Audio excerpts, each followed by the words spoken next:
Bienvenidos a Pulso Agropecuario, el podcast de la Cámara Nacional de Agricultura y Agroindustria. Hoy nos acompaña don Fernando Naranjo, quien es el presidente del ICAFE. Bienvenido, don Fernando. Buenas. Bueno, para iniciar, cuéntenos un poco acerca del sector cafetalero en Costa Rica que tiene tanta relevancia. ¿Cómo está compuesto? ¿Cuántos empleos genera? Y el peso que tiene en la economía nacional. Mire, Café de Costa Rica tiene algo muy interesante, que se exportó café de Costa Rica antes de ser república. No sé si fue 3 o 4 años antes de que llegara la proclama de independencia, ya Costa Rica exportaba café. Entonces, el café ha crecido junto con la vida libre y democrática de Costa Rica.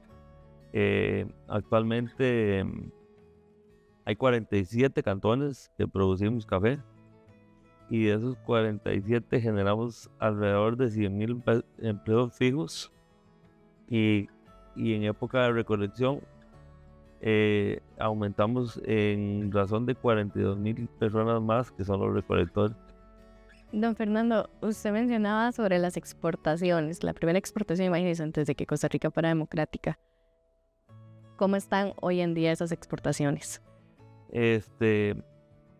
Relativamente, tengo que decir que estamos bien dentro del contexto general de Costa Rica como país café.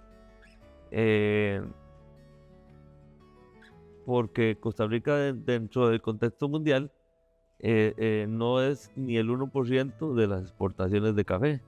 Sin embargo, estamos entre los 3 primeros países mejor pagados del mundo, en razón de la calidad del café y de la trazabilidad que le podamos dar a nuestro café. Pero relativamente la producción de café se ha bajado mucho. Hay muchas limitantes, tanto internas como externas, que generan una dinámica muy interesante. Nosotros productores de café, en el sector café siempre se dice que ninguna cosecha es igual, aunque sean en la misma época, pero ninguna cosecha es igual. Es algo muy, muy interesante, que genera también situaciones muy interesantes, para repetir la palabra. Pero, por ejemplo, el año pasado se nos cayó un montón de café. Íbamos a tener una buena cosecha, alrededor de 2 millones de quintales, y se nos cayeron 200,000, y se vino un buen precio. Entonces podemos decir, yo como productor puedo decir que la rentabilidad que teníamos en esa cosecha quedó en el suelo, y no pudimos juntarla porque o cogíamos el café de la mata o el que estaba en el suelo. Don Fernando, usted mencionaba algo muy interesante, porque el café de Costa Rica recibe halagos en todo el mundo. Uh-huh. Usted, donde quiera que vaya, siempre alguien va a mencionar el café de Costa Rica, pero usted decía que no es ni el 1% de la producción mundial. ¿Cuál ha sido el secreto para tener este renombre a nivel internacional? Yo creo que eso va dentro de la idiosincrasia del tico, que nosotros ayer en algún grupo, en alguna conversación lo mencionamos, que el costarricense siempre se da más del 100%. Entonces, por ejemplo, y se lo digo con razones de peso, porque yo llego a situaciones, a reuniones y con personas de otros países, y siempre ellos preguntan: ¿y qué está haciendo Costa Rica ahora? O ellos se acercan a ver qué es lo que estamos haciendo, porque los ticos somos muy innovadores en todo. Pero en esto que estamos hablando del café, por ejemplo, Costa Rica, en los últimos 2 años, los colombianos vienen a ver cómo es que industrializamos el café en el proceso húmedo. Tenemos una situación, digo yo, pero es referente a la ley, que al ser el único país productor de café que tiene ley de café, esa ley regula todos los actores, regula tanto a los productores como a los beneficios, a los exportadores y a los tostadores. Entonces la ley tiene un marco de legalidad y de cómo se tienen que hacer las cosas. Entonces todos somos una dinámica a la cual nos hemos acoplado y a la cual estamos conscientes de que si alguno del sector se sale, se le caen las ruedas de la carreta. Eso es muy importante, el entorno de la ley, porque la ley es la que da el contexto a toda la actividad cafetalera en Costa Rica. De hecho, que no me lo está preguntando, pero se lo puedo decir. Claro que sí. Café de Costa Rica, el ICAFE, le gestiona todo el tema café al Estado de Costa Rica. Digamos, históricamente, el sector agrícola del Estado de Costa Rica no tiene que preocuparse por el café, porque la ley 2762 tiene todo tan regulado que no hay escapatoria, no. Todo está definido dentro de las reglas de juego. Don Fernando, Casas de la Alegría.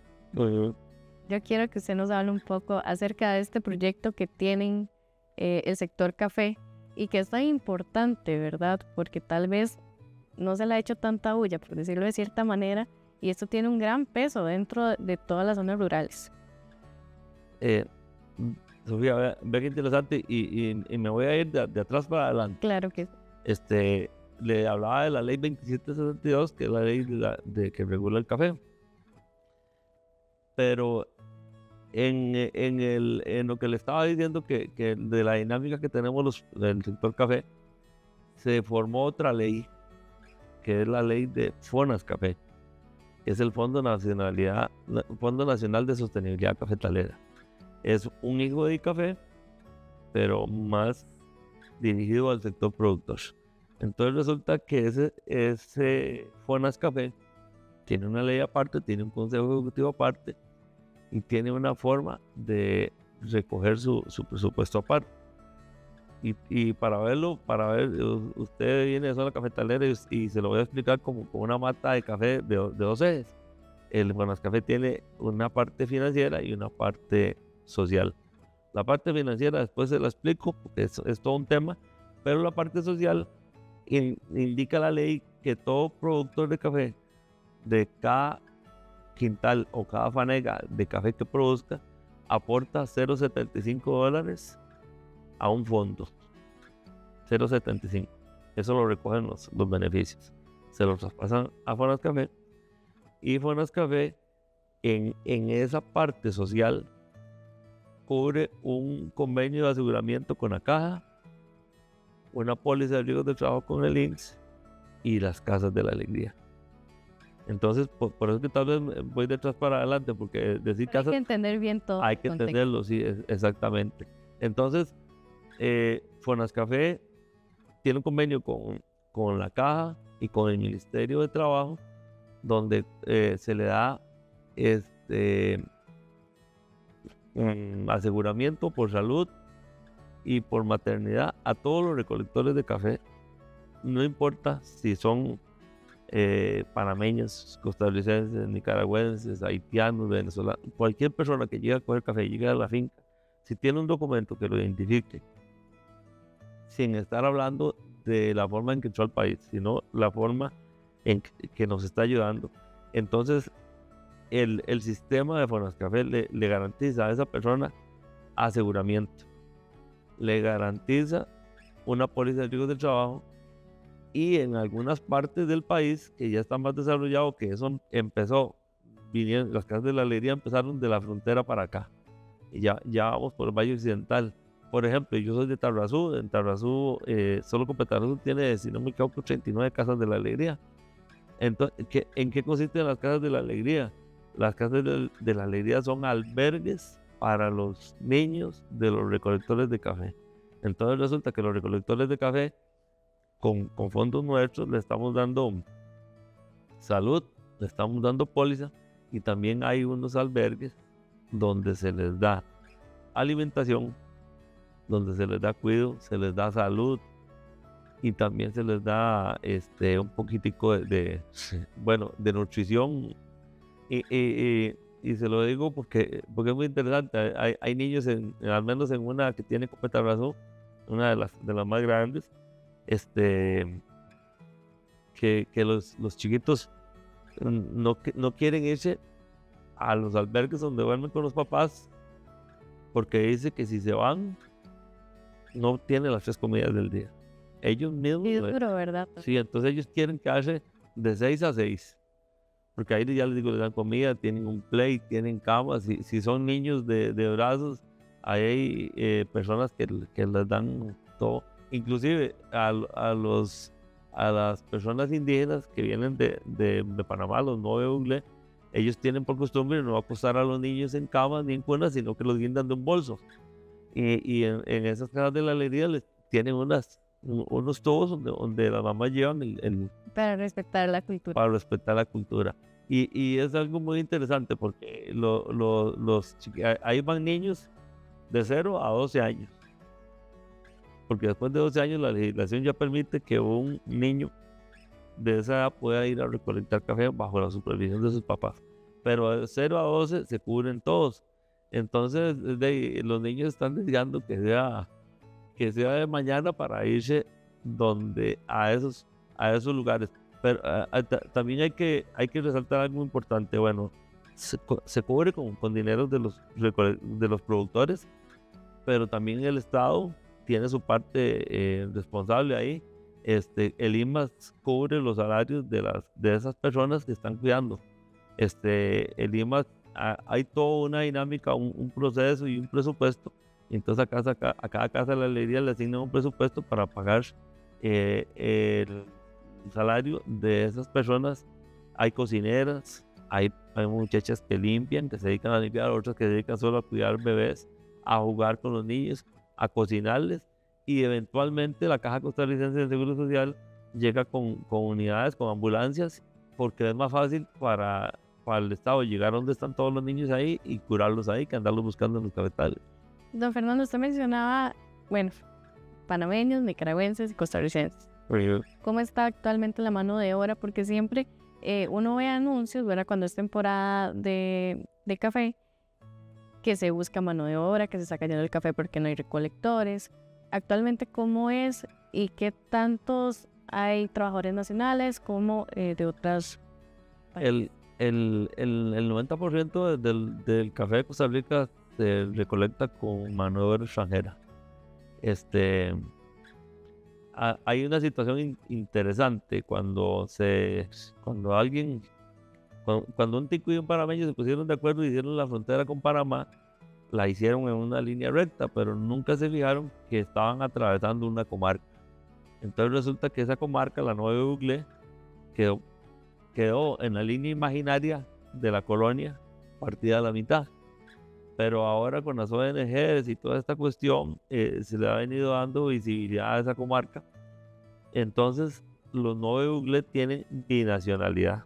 Ellos son panameños y ticos, los que tengan la voluntad de acogerse a inscribirse como tales. Por ejemplo, los Nueve Uglé, estamos hablando que son más o menos 30,000 los que ingresan a Costa Rica. Y ellos, yo los califico como seminómadas, porque ellos están en la comarca, ingresan, empiezan cogiendo café en Cotobruz, después se pasan a Pérez de León, después vienen a la zona de Los Santos y terminan unos cuantos en Valle Occidental o en las partes altas de la zona de Los Santos. De ahí se regresan otra vez a Panamá. Entonces son seminómadas porque vienen rotándose ahí y después regresan. ¿Qué es lo interesante? Que ellos, cuando van a su frontera, ahí les dan un carnet Citlán que llaman. Entonces ese carnet, inmediatamente que tienen ese carnet, hay un sistema que de una vez los dirige a la Caja Costarricense de Seguro Social y ya tienen número asegurado y todo. Ese carnet que les dan en Panamá les da derecho a salud en Costa Rica. Entonces eso ha facilitado mucho, entre comillas. ¿Qué nos ha pasado? Que por ejemplo, este año se ha complicado el ingreso de los Nueve Uglé de Panamá, porque los viernes en la tarde cierran cierran la frontera. Hay una oficina en Bugaba, en Panamá, trabaja hasta el viernes, y ellos tal vez tienen compromiso de entrar a Costa Rica sábado, domingo, lunes, y se los ha atrasado. Tienen que estar hasta 3 días ahí haciendo fila en el lado de Panamá para poder ingresar a Costa Rica. Y eso ha dificultado el ingreso de ellos, a pesar de que son binacionales, pero la intención es que ellos tienen que entrar documentados con el carnet Citlán. En Nicaragua es un tema totalmente diferente, porque la frontera con Nicaragua es muy porosa. Los no de Google son binacionales, no tienen que pagar nada. Los nicaragüenses tienen que pagar $30. Primero eran $60, ahora eran 30. Pero sin embargo, para un nicaragüense pagar allá $30 es muy complicado, entonces ellos pasan la frontera porosa. Para el tiempo de la pandemia fue un sistema muy interesante, porque se logró en Rivas. Ahí llegaban los buses, iba a decir ticos, pero no. Hubo una gestión que solo permitían que fueran buses nicaragüenses los que transportaran a Costa Rica a los nicaragüenses. Entonces hubo que irse también adentro, a Rivas, a hacer todas las gestiones, pero se logró, a pesar de todo, de que los nicaragüenses pudieran entrar en época de COVID a recoger la cosecha. Eso sí, con Fonascafé, con lo que les decía yo a ustedes hace un rato, hubo que aportar un poco de dinero para darles, porque el gobierno de Nicaragua solo permitían que entraran a Costa Rica si salían de allá vacunados contra el COVID. Entonces las vacunas las pusimos los productores, pero en Río. Don Fernando, el sector cafetalero tiene grandes desafíos hoy en día. Usted nos podría mencionar algunos de ellos. Hay 2, 3. El último es quizás el más fácil de resolver, pero el que más nos está costando. El 1 y el 2 es por mucho. El primero es la productividad por área. Los cafetales de Costa Rica se han hecho viejos, y por nuestra idiosincrasia tenemos algo que hace un rato le decía yo, que Colombia viene a ver qué estamos haciendo, pero nosotros nos hemos quedado mucho en el proteccionismo de nuestras matas viejas. Entonces, a un productor... ¿Cuál es la vida útil de una mata de café?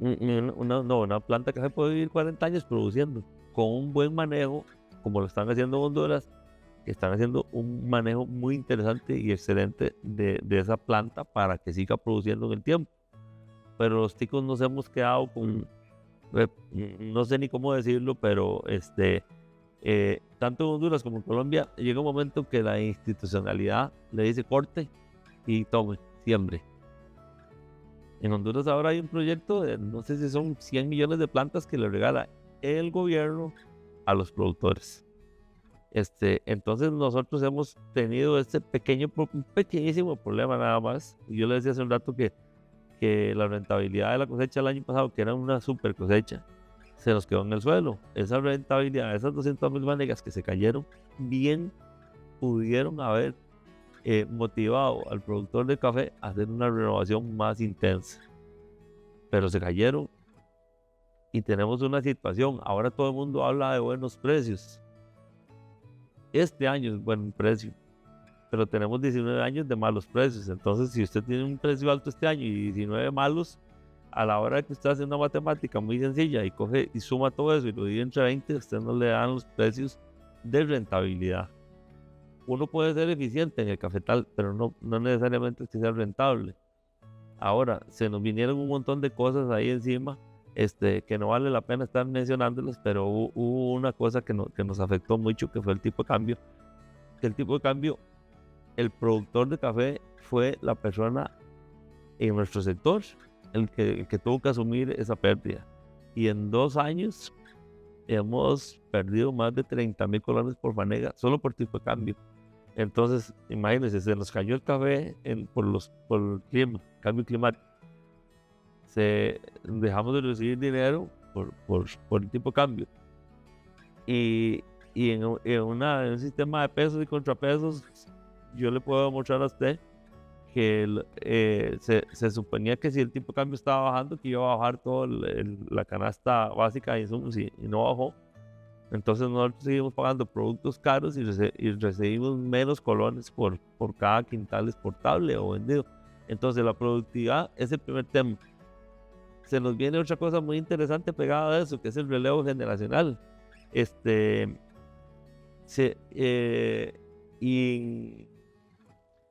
Como un efecto colateral ha existido una cosa muy interesante, que es que antes los papás de uno le decían vaya a estudiar para que no pase lo que pasé yo en el cafetal, y eso hizo mucha gente, pero ahora hay un efecto espejo rebote, que esos hijos de productores están volviendo a las regiones a hacer emprendimientos, a ser tostadores, a ser catadores, a saber qué tipo de café producen y lo están metiendo dentro de un contexto que es el futuro del café.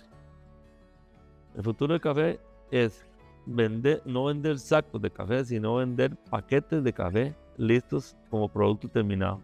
No vender materia prima, no vender un commodity, sino vender producto terminado. Y el otro futuro del café de Costa Rica es que le enseñemos a los ticos a tomar un buen café. Somos el primer país productor, consumidor de café. Le quitamos ese campo a Brasil. Per cápita, un tico se toma casi 7 kilos de café al año. Entonces somos un mercado muy interesante para nosotros mismos, pero se nos ha venido una influencia de países de Centroamérica que nos mandan café para que nos tomemos el café, pudiendo nosotros generar el autoconsumo y de un buen café.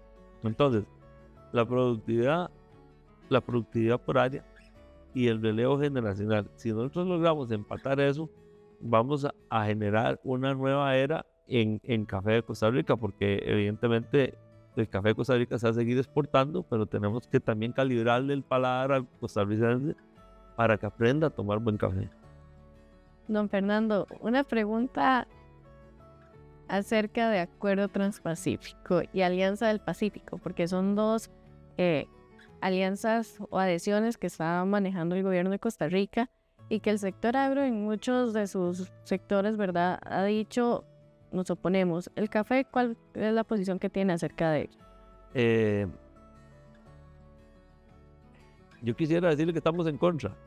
Lo que pasa es que poco o nada caso nos van a hacer porque digamos eso. Pero no voy a decir que estamos en contra o a favor, le voy a decir por qué. Porque eso es lo más importante. Y siguiendo con el ejemplo de todas estas situaciones que se están dando en el contexto mundial, por ejemplo, ahora que a Brasil le metieron un 50% de aranceles, ellos tienen que coger el café de ellos, que están haciendo, metiéndolo a Colombia, porque Colombia no tiene un arancel de un 50%, entonces lo venden como café de Colombia en Estados Unidos y se quitan el arancel. Le decía que Brasil es igual que nosotros, alto país consumidor de café. Pero Brasil está blindado. A Brasil no entra ningún café que no sea producido en Brasil. Bueno, Brasil está en el Atlántico, pero si mucho café de Brasil que están haciendo, ellos tienen que ver dónde colocan ese montón de café. Ellos se toman la mitad del café que ellos producen. Si producen 60 millones, ellos exportan 60 millones. ¿A quién se lo venden? Al que se lo compra. Un mercado para sacar ese café a Estados Unidos es Colombia y Perú, que están en el Pacífico. Eventualmente ese café nos va a llegar a nosotros para que nos lo tomemos.